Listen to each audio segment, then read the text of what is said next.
Dans une station balnéaire du sud de l'Angleterre dans les années 80, Hilary lutte contre un trouble mental. Elle est responsable d'un cinéma qui emploie Stephen.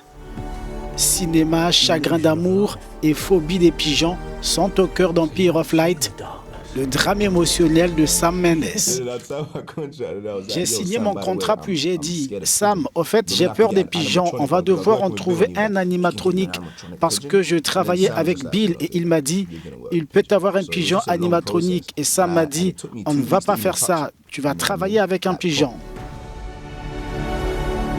Le film est porté notamment par l'actrice britannique Tanya Moody.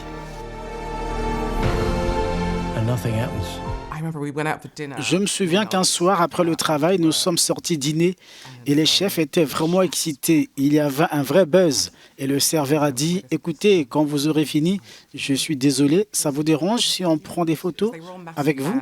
Parce qu'ils étaient tous de grands fans de Top Boy. Alors, tous ces chefs sont sortis, vous savez, tatoués et tout ça. Ils étaient tous encerclés. Et j'ai dit, waouh, je vais prendre cette photo. Toi aussi, ok, donne-moi l'appareil. C'était génial. Ils étaient très excités.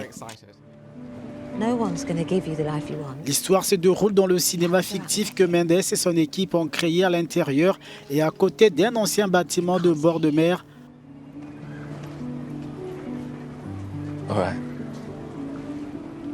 Nous ne pouvions pas croire que c'était une construction. Je ne pouvais pas, je vais dire, en marchant dans ce bâtiment. Et c'est juste parce que même le genre de, vous savez, la détérioration de certaines choses, c'était si convaincant. Et cette lucarne en forme de dôme, dont je n'avais pas réalisé qu'elle était artificielle.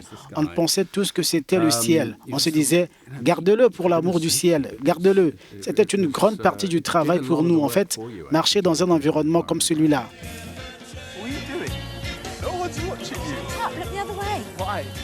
Après avoir parcouru le circuit des festivals internationaux du 7e art, Empire of Light est attendu dans les grandes salles.